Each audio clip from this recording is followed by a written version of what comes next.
Pues muchísimas gracias, Padre, por esta oportunidad de poder hablar del Padre Aquino.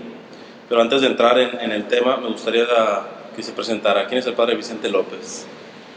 Um, en este momento soy un padre misionero con el encargo de Monseñor Ulises, el arzobispo del Museo, de promover el proceso de la canonización del padre Eusebio Francisco Pino. Y mi ministerio en los años pasados han sido siempre con el pueblo hispano, a través de la nación, en parroquias y en el Centro Pastoral de San Antonio, el Mexican American Cultural Center, y en la Conferencia Episcopal de Estados Unidos, como asociado al Secretariado de Asuntos Hispanos. ¿Usted es nacido dónde?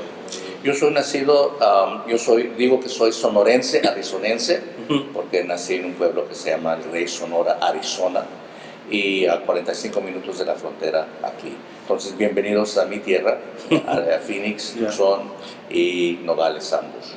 Y a partir de eso, pues es bastante significativo de que usted esté involucrado en la causa de beatificación del Padre Aquino, que tiene que ver mucho con esta zona. Si nos pudiera dar más o menos un esbozo de quién es el Padre Aquino.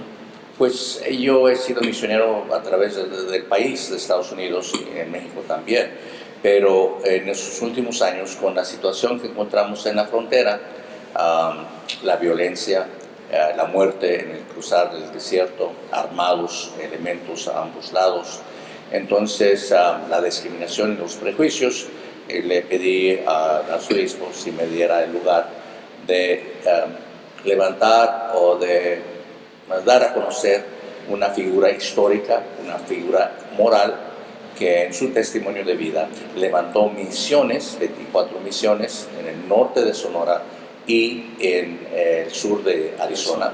Y estas misiones en 1687, todavía 9 de ellas todavía son parroquias, todavía son comunidades, pero dejó aquí el Evangelio, dejó aquí con el testimonio de vida y de no solamente el Padre Aquino, pero los 22 jesuitas que lo acompañaron, inclusive un mártir, Saeta, Francisco Saeta. Entonces es un testimonio, y el milagro es que la obra de Aquino sigue hoy. Tenemos el patrimonio de la fe. Él planteó el Evangelio, y el Evangelio sigue floreciendo en esta zona de ambos países. Vamos a ubicar al Padre Aquino. ¿Él dónde nació? ¿Cómo vino aquí a América? ¿Cuál fue el proceso de llegada del Padre Aquino? Pues de joven estuvo casi para morir a los 18 años, y viene a darle los auxilios, y el padre jesuita le dice, pues reza al Padre Francisco Javier y te va a sanar. De hecho, sana y se entrega quiere ser jesuita, y tiene el deseo de ir hasta la China como misionero, siguiendo el ejemplo de Francisco Javier.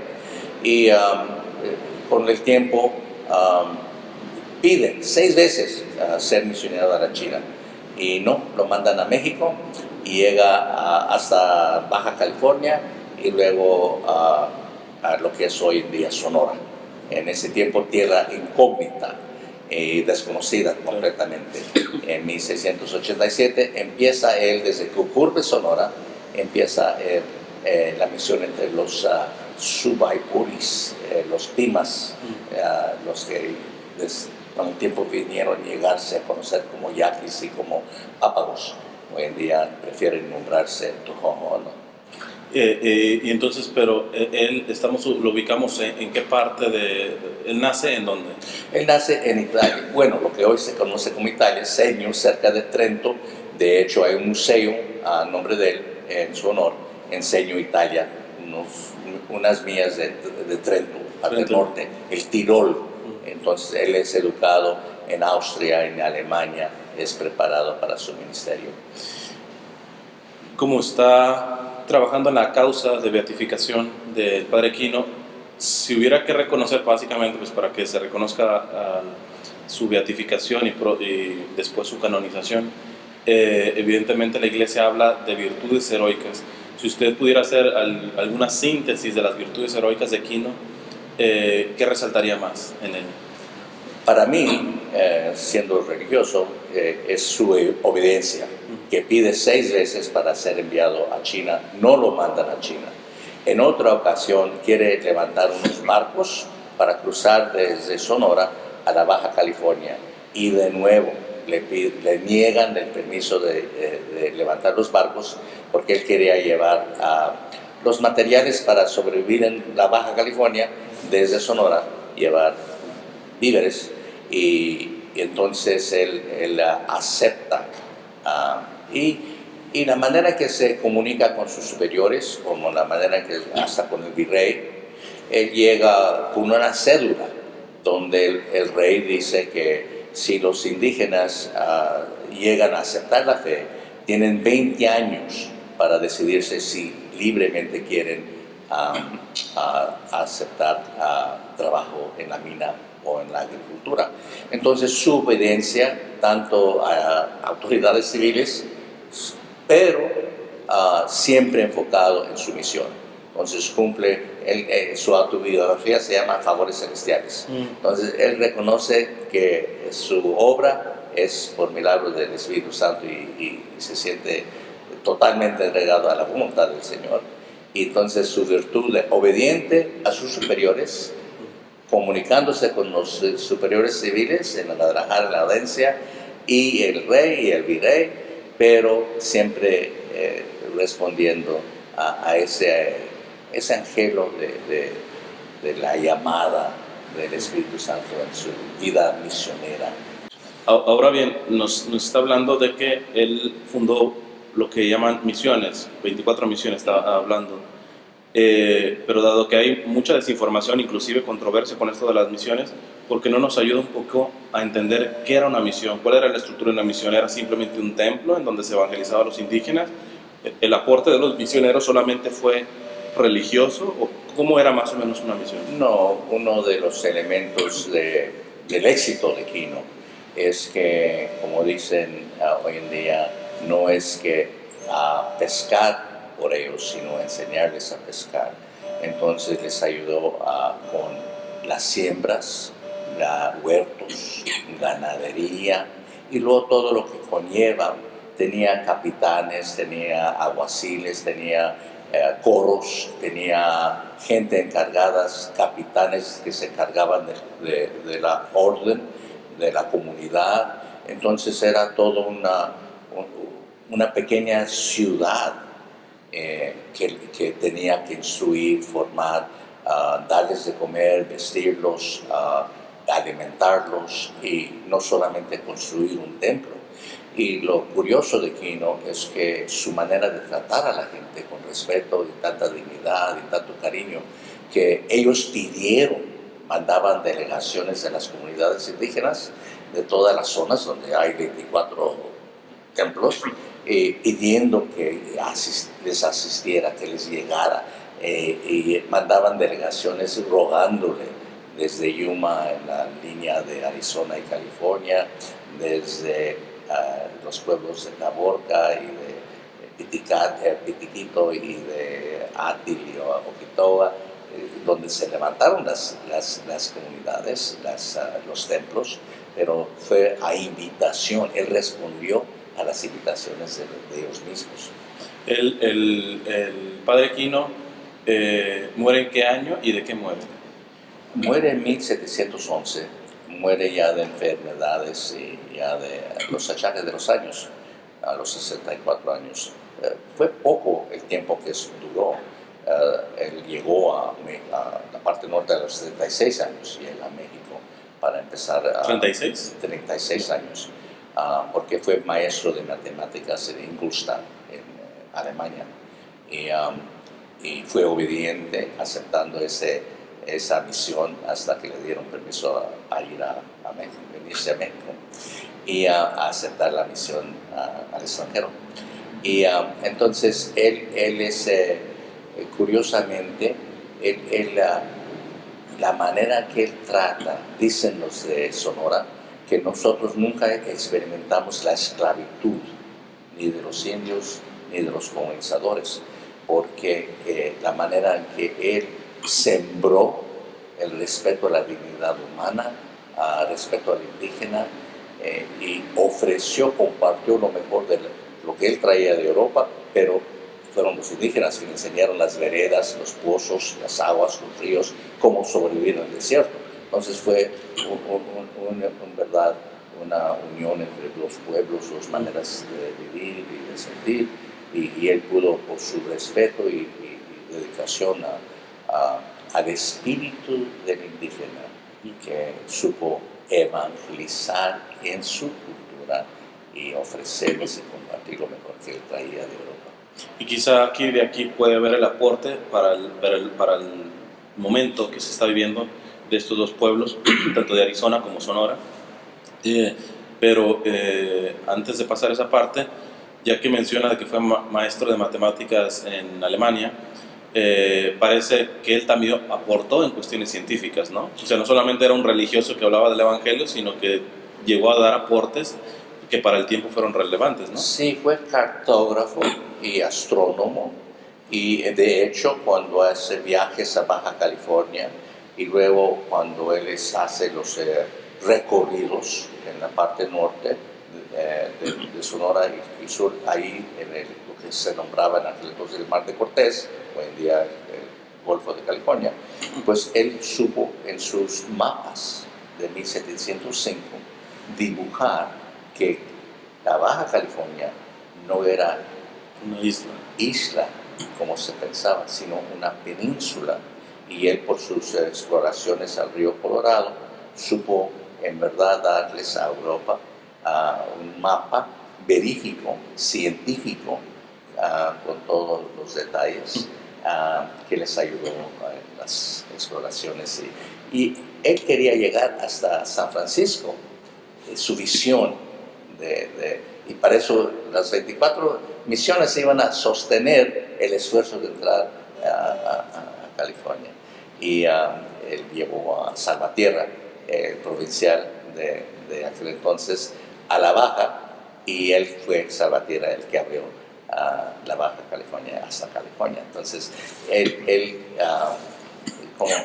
su misión tuvo consecuencias, no solamente con los indígenas, no solamente con el Evangelio, sino a informar y preparar la exploración de la California. Actualmente, sus restos, ¿en dónde se encuentran?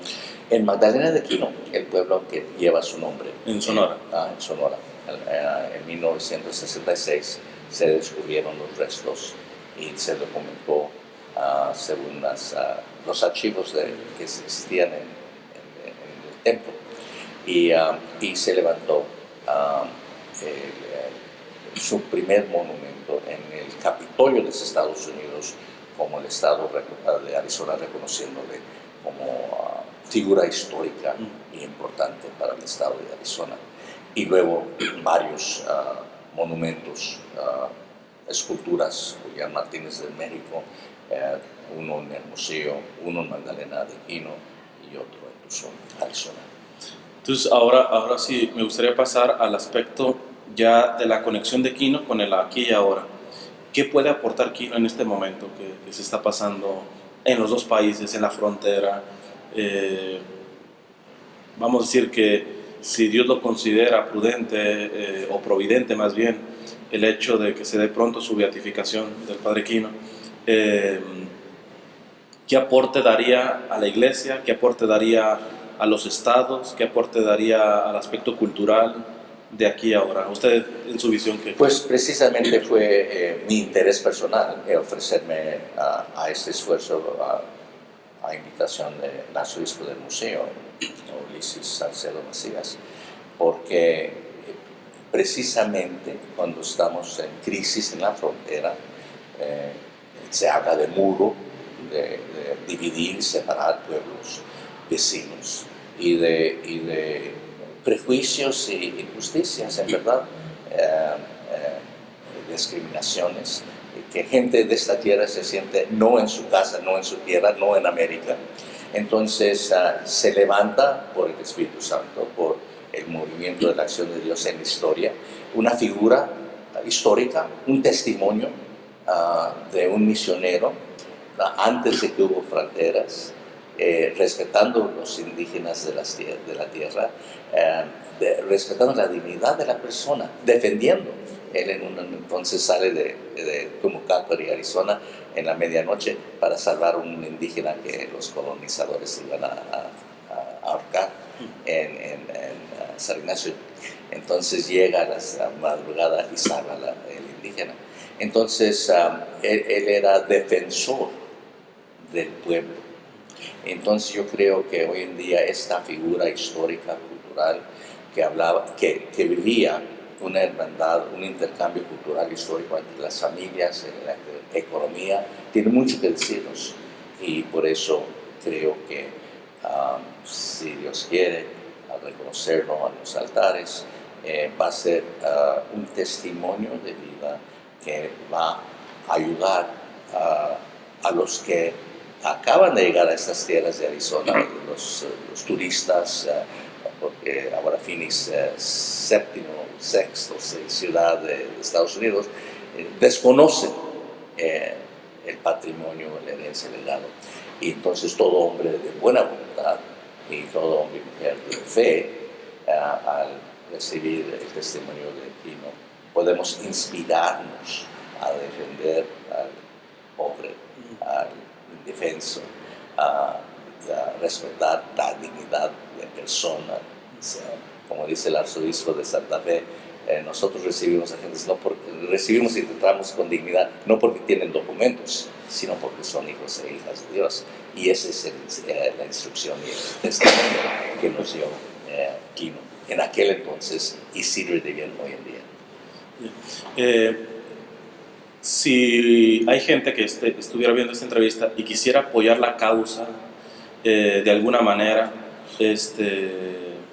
¿cuáles son las formas, las maneras y las vías como para apoyar esta causa de canonización? Pues el Patronato de Quino tiene un website y tiene en el Facebook.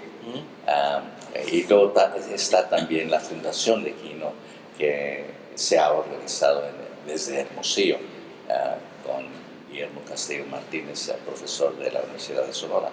Entonces hay varias maneras de apoyar o el Patronato de Quino o la Fundación de Quino. Para terminar, me gustaría que nos pudiera rescatar algunas cuestiones del legado espiritual, quizá, que Quino haya dejado, no sé, en su autobiografía, alguna carta, para poder un poquito oler la fe que tenía él. O sea, qué escribía acerca de su experiencia de fe. Sobre todo por el hecho de que, digo, ahora las misiones tienen un contexto muy diferente, al menos en Occidente, ¿no? Estos misioneros, pues era camínale por el desierto, literalmente. Era arriesgar demasiado, que también por esa parte me parece que a veces cuando los juicios que se les hacen a los misioneros los quieren meter como que en la misma bolsa de los colonizadores, y no siempre fue así, como lo dice muchas veces, ellos fueron los que estaban defendiendo a los propios indígenas, sino que verdaderamente más perdían que ganaban en la misión, ¿no? O sea, eran más los riesgos, eran más las situaciones conflictivas en las que se enfrentaron, y que realmente pues tenía que haber un celo apostólico ahí. O sea, si no los movía el aspecto de la fe, aunque contribuían en muchas cosas. Entonces me gustaría que nos pudiera acercar un poco a la figura espiritual de Quino, en lo que escribía, ¿cómo se podría definir como un perfil espiritual de la fe de Quino? Bueno, algo que me llama a mí la atención es que él escribe un estudio científico de la cometa y pone como en el portafolio a la Virgen de Guadalupe. Entonces es interesante que en 1665, 85, cuando llega a México, ya está visitando a la Virgen de Guadalupe y dándola a conocer por sus escritos. Y luego, pero más que todo, en su autobiografía que se llama Favores Celestiales, él insiste durante toda su lectura de su devoción a María, a los santos, a la Santísima Trinidad, pero habla de favores celestiales, es el título. Y dice él que no es, si pensábamos que su obra se debía a intereses económicos o inclusive por derechos humanos o por el demonio, si acaso se lo acusan, no daría el reconocimiento debido que es por obra del Espíritu de Dios, el favor celestial, el Altísimo dice, que permite que se levanten los templos, que se hagan estas obras misioneras. Entonces, podemos atribuir su esfuerzo a distintos motivos, pero dice no, en el momento oportuno, el favor celestial es Dios que opera y que conquista y que hace las cosas. Entonces, su última obediencia es a Dios. Entonces, pues esperamos que pues bajo esa providencia que Dios llevó aquí, ¿no? Pues camine esta obra. Quizá para terminar, ¿qué sería el último mensaje que quisiera dar a los que pudieran estar escuchando esta entrevista? Nosotros en Sonora hemos creado un cómic de Kino para los niños. En todas las primarias recibieron el cómic, patrocinado por el gobierno del estado. Y luego un libro que ayuda a las profesoras y los profesores a instruir a los niños, un libro verde, un resumen de su trabajo. Quisiera hacerlo hoy, en estos días, con la ayuda de la Universidad del Estado de Arizona aquí en Tempe, algo bilingüe o en inglés para el público norteamericano, pero que el testimonio de Kino vale no solamente para entonces, sino que inspira hoy al mismo trato del nativo, de la dignidad humana, y que nuestros hijos, que se están rodeados por violencia y por muerte y por avaricia, pueden recibir el testimonio de esta figura histórica, muy nuestra y hombre de Dios, para inspirarnos a vivir y seguir sus huellas. Bien, pues muchísimas gracias, Padre, por la oportunidad.